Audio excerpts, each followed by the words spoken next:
اللهم صل على محمد النبي الأمي وعلى آله وسلم تسليما نحمده ونصلي على رسوله الكريم وعلى آله وأصحابه أجمعين أما بعد فأعوذ بالله من الشيطان الرجيم بسم الله الرحمن الرحيم إياك نعبد وإياك نستعين اهدنا الصراط المستقيم صراط الذين أنعمت عليهم غير المغضوب عليهم ولا الضالين آمین۔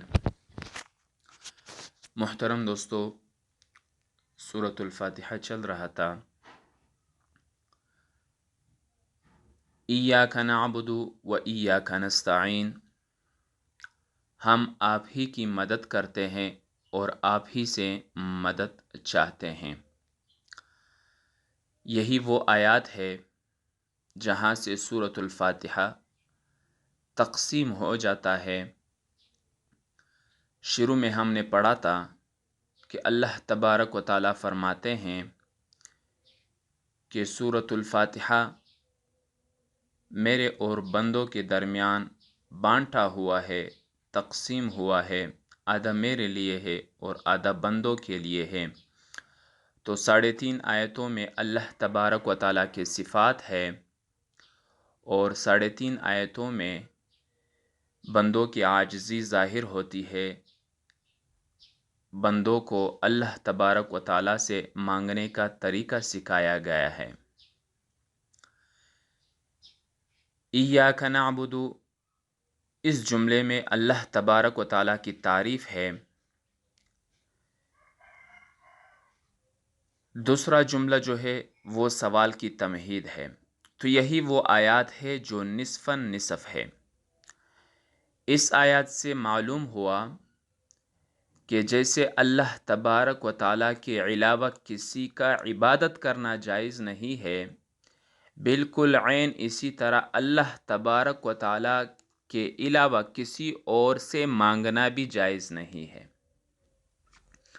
جیسے ہم اللہ تبارک و تعالیٰ کی عبادت کرتے ہیں، بالکل اسی طرح ہمیں جس چیز کی ضرورت ہوگی وہی چیز ہم نے اللہ تبارک و تعالیٰ ہی سے مانگنا ہے، کیونکہ ہم اللہ تبارک و تعالیٰ کے پیدا شدہ ہے اور ہم اللہ تبارک و تعالیٰ کے حضور ہر اپنی ضرورت کو پیش کریں گے۔ عاجزی اور خاکساری سے ہم اللہ تبارک و تعالیٰ سے مانگیں گے اور اللہ تبارک و تعالیٰ عطا کر دیں گے۔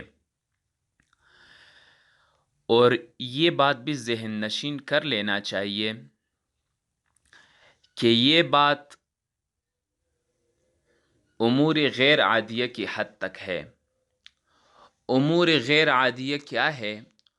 وہ چیزیں ہیں جو اللہ تبارک و تعالیٰ کے علاوہ کوئی اور نہیں دے سکتا ہے۔ جیسے ہمیں اولاد کی ضرورت ہوئی، اولاد یہاں پر نہیں ہو رہے ہیں، شادی کی ہوئی ہے، جمعہ ہو رہی ہے، لیکن اولاد نہیں ہو رہی ہے، تو اب ہم نے اللہ تبارک و تعالیٰ سے اولاد مانگنا ہوگا۔ ہم بیمار ہوتے ہیں تو بیماری کا جو شفا ہے وہ اللہ تبارک و تعالیٰ کے علاوہ کوئی نہیں دے سکتا ہے، تو ہم نے اللہ تبارک و تعالیٰ سے گڑ گڑا کر شفا مانگنا ہے۔ اور اسی طریقے سے کوئی بیرا ہے، کوئی فاسق ہے، فاجر ہے، سیدھی راہ پر آنے کے لیے اللہ تبارک و تعالیٰ سے مانگنا ہے۔ یہ وہ چیزیں ہیں جو اللہ تبارک و تعالیٰ کے علاوہ کوئی نہیں دے سکتا ہے۔ ان ضروریات کو اللہ تبارک و تعالیٰ کے علاوہ کوئی پورا نہیں کر سکتا ہے۔ تو اسی وجہ سے امور غیر عادیہ کی حد تک ہے۔ اب ہمارے معاشرے میں دیکھا جائے تو کچھ ایسے چیزیں ہوتے ہیں جو ہماری ضرورت بھی ہے کہ ہم وہ ایک دوسرے سے مانگے اور ایک دوسرے کے پورا کر لیں۔ جیسے مجلس میں بیٹھے ہوئے ہیں، کسی کو گلاس کی ضرورت ہوئی کہ یہ گلاس دیا جائے تو وہ دوسرا اس کو گلاس دے دیتا ہے۔ اور اسی طریقے سے جیسے کسی کو کوئی چیز کی ضرورت ہوئی کہ جاؤ فلانے دکان سے میرے لیے یہ چیز لے کے آؤ، تو لہٰذا یہ بھی ایک کام ہے، معاشرے کی ضرورت ہے اور اسی کے متعلق ایک حدیث ہے، یہ کام ہم نے کرنا چاہیے۔ مسلمانوں کے آپس میں ایک دوسرے کے متعلق جو کام ہے جو ایک دوسرے سے بآسانی بسہولت ہو سکے وہ کرنا چاہیے، کیونکہ حدیث ہے اللہ کے نبی فرماتے ہیں من کان فی حاجت اخیہ کان اللہ فی حاجتہ، جو اپنے مسلمان بھائی کا کام کرتا ہے اللہ تبارک و تعالی اس کا کام بناتے ہیں۔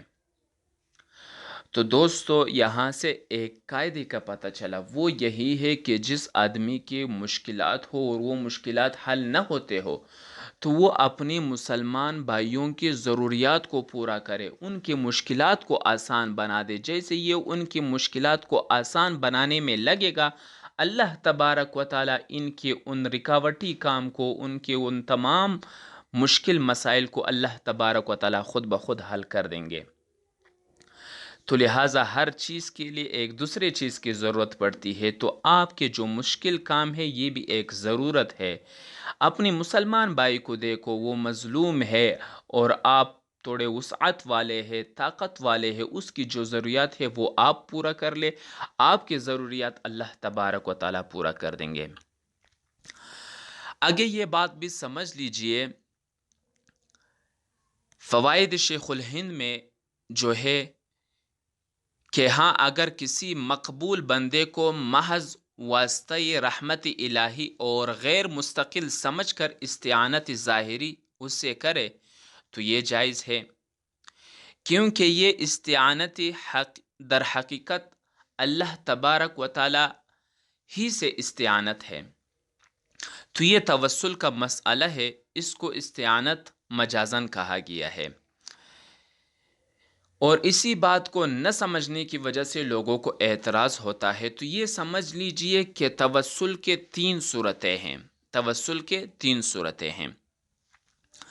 آدمی کو کسی چیز کو ضرورت پڑتی ہے تو پھر وہ دعا مانگتا ہے، اور دعا میں وسائل کی ضرورت ہوتی ہے، تو یعنی کسی نیک کام کو یا کسی نیک آدمی کو، یا اسی طریقے سے اس کی تفصیل ابھی میں آپ حضرات کے سامنے کروں گا کہ توسل کے تین صورتیں ہیں۔ پہلی صورت یہ ہے کہ اپنے اعمال صالحہ کا توسل کرنا۔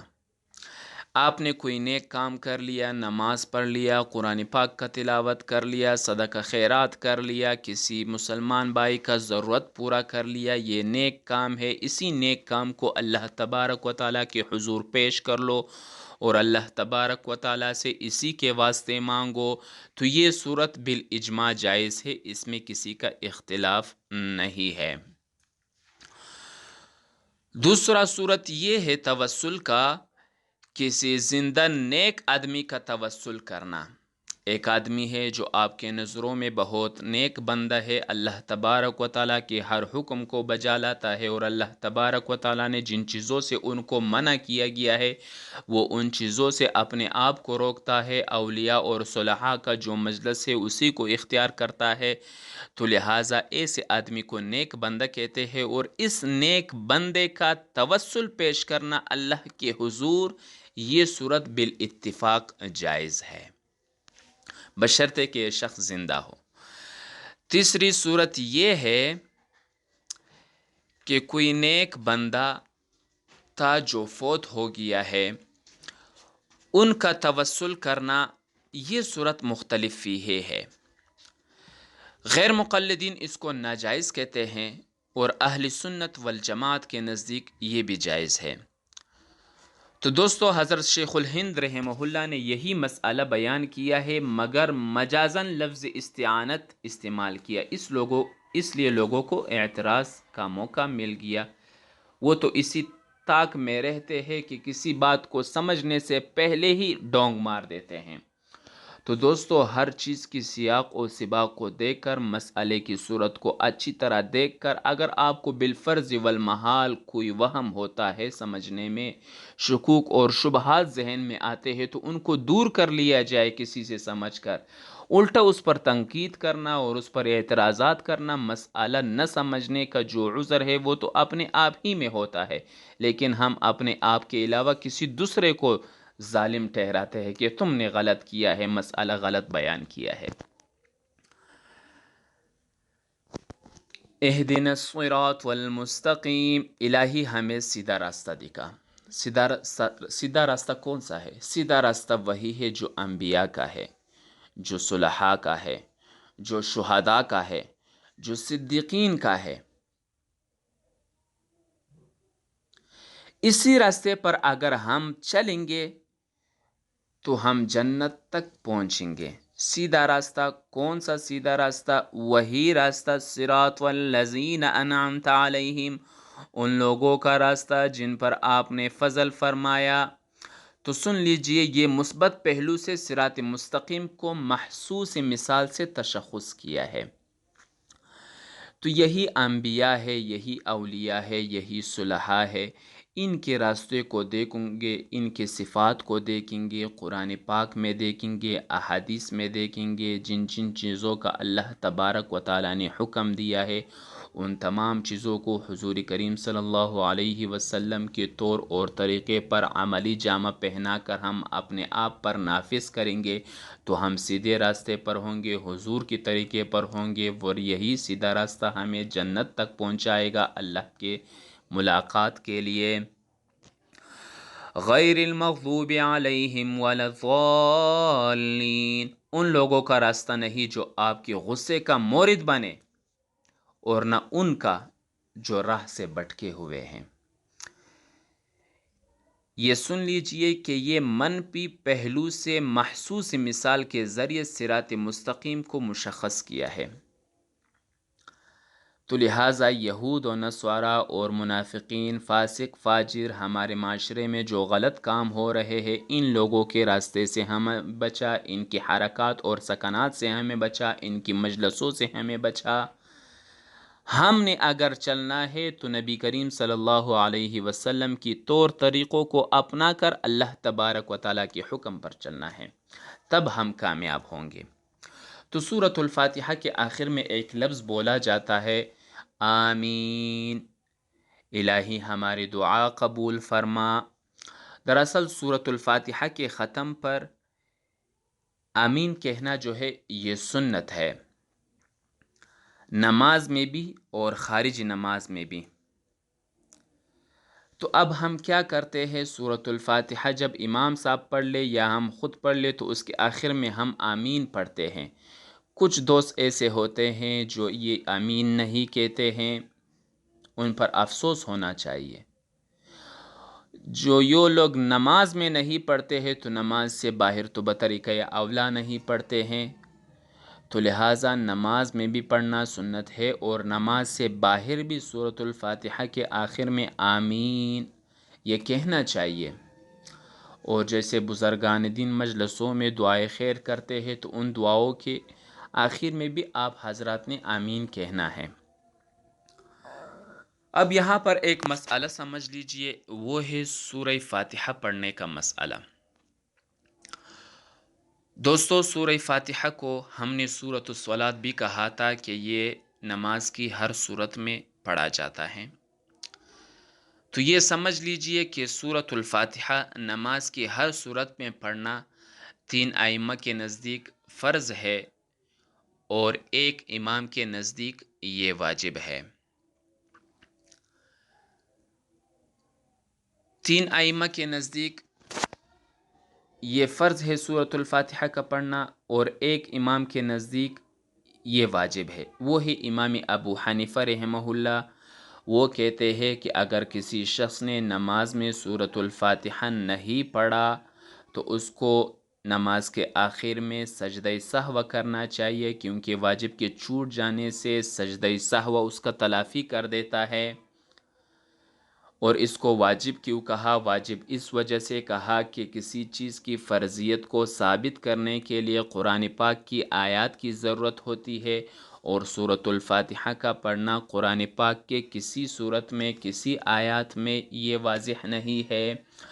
قرآن پاک میں مطلق کہا گیا ہے کہ سورت پڑھ لیا جائے۔ جب ہم نے حدیث میں دیکھا تو حدیث میں ہمیں مل گیا لا صلاۃ الا بفاتحۃ الکتاب، اور یہ خبر احاد ہے، خبر واحد ہے، اور خبر واحد سے زیادہ وجوب ثابت ہو سکتا ہے۔ اور 3 ائمہ وہ حضرات کہتے ہیں کہ نماز میں سورۃ الفاتحہ پڑھنا یہ فرض ہے، اور ان کے نزدیک خبر واحد کے ذریعے سے فرضیت ثابت ہو سکتی ہے، اس لیے انہوں نے فاتحہ کو فرض قرار دے دیا۔ اور اب یہ سمجھ لیجئے کہ یہ اختلاف جو ہے سورہ فاتحہ کا نماز میں پڑھنا، اس اختلاف کا کوئی مفاد نہیں ہے، کیونکہ ہر مسلمان جو نماز پڑھتا ہے وہ نماز میں سورۃ الفاتحہ ضرور پڑھتے ہیں۔ تو اختلاف کا ثمرہ اس وقت سامنے آئے گا جب کوئی شخص نماز میں سورۃ الفاتحہ نہ پڑھے، بھول گیا، تو 3 ائمہ کے نزدیک اس شخص کو نماز کا اعادہ کرنا ہوگا، اور امام ابو حنیفہ رحمہ اللہ کے نزدیک نماز کے آخر میں سجدہ سہو کرنا پڑے گا۔ اگر سجدہ سہو بھی بھول گیا تو پھر وقت کو دیکھیں گے، اسی وقت کے اندر نماز کا اعادہ اس شخص پر ضروری ہے۔ اب یہ سن لیجئے کہ مقتدی جو امام صاحب کے پیچھے کھڑا ہوتا ہے، اس شخص کو سورۃ الفاتحہ پڑھنا کیسا ہے؟ شوافی حضرات فرماتے ہیں کہ مقتدی کو امام کے پیچھے سورۃ الفاتحہ پڑھنا فرض ہے، اور امام ابو حنیفہ رحمہ اللہ یہ کہتے ہیں کہ مقتدی کو امام کے پیچھے سورۃ الفاتحہ پڑھنا مکروہ ہے، مکروہ لکھا ہے۔ اور اسی مسئلے میں ترمذی میں صرف ایک حدیث ہے، وہ بھی حسن ہے، اور فرضیت کی باب میں صریح بھی نہیں، اور دیگر بہت سے صحیح احادیثوں میں مقتدی کو قرأت سے منع کیا گیا ہے کہ تم خاموش رہو، اور فاتحہ پڑھنا بھی قرأت ہے، اس لیے مقتدی کے لیے فاتحہ پڑھنا جائز نہیں ہے احناف کے نزدیک۔ تو دوستو، مسئلے کا خلاصہ یہی نکلتا ہے کہ جہری نمازوں میں جب امام سورۃ الفاتحہ پڑھتا ہے تو امام اور مقتدی دونوں جہراً آمین کہتے ہیں۔ یہ مسئلہ جو ہے یہ دلیل ہے، وہ کیسا؟